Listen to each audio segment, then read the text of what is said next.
My name is Dr. Hisham Hellyer.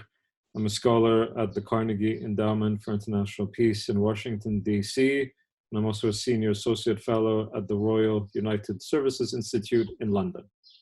The coronavirus pandemic is affecting congregational worship for various religious communities around the world. Christian communities, Muslim communities, Jewish communities. It's been particularly noted with regards to Muslim communities in the West and in Muslim majority countries, because congregational worship in the Muslim community can happen pretty much all the time. There's a major Friday congregational prayer that takes place, which many Muslims will attend, but also during the week, many Muslims will go to the mosque to pray in congregation one or more of the 5 daily prayers.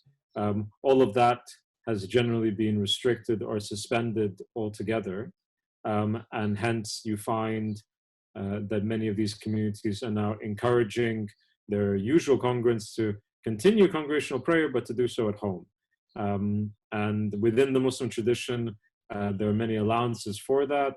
You find Christian communities are doing that with regards to Mass, and other religious communities as well. Different countries and different governments are addressing religious freedom concerns against the backdrop of the coronavirus pandemic in various ways. What you found in a number of Western countries already is that religious places of worship come under exactly the same guidelines as wider guidelines pertaining to gathering in large numbers. That's only been the case in the United Kingdom, as was made very evident by the relevant department, the Department of Communities and Local Government, just over the last couple of days.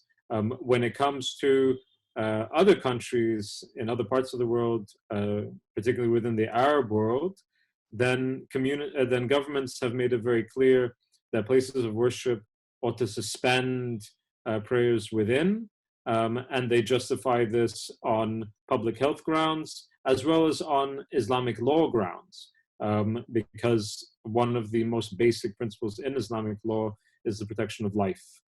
So they've limited religious freedom, but via religion itself, so it's hardly been met with a great deal of resistance in that regard.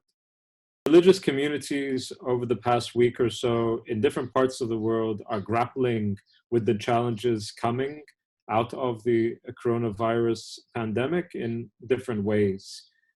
So congregational prayers in places of worship have been suspended, but there are congregational prayers that people do at home. There are other types of worship that people can do at home or with their families or indeed on their own. And I think many religious communities are finding it quite refreshing, actually, to realize that their traditions have those different resources when the places of worship are no longer accessible to them in the ways that they were outside of, obviously, an emergency situation like this. You've seen this being proclaimed very loudly and very certainly by various Muslim religious authorities in the West, as well as throughout Muslim majority countries, that Islam does not suspend worship nor the pursuit of a spiritual life because a place of worship is no longer accessible. On the contrary, there are many ways, far more ways, to engage in worship that do not require that place of worship to be open to them. And in this time, there's another reminder that I've seen repeated many times, that those who would have gone to places of worship to participate in congregational prayers, those that had that intention, that if they were to stay at home because of the pandemic, they'll be rewarded anyway for their intention.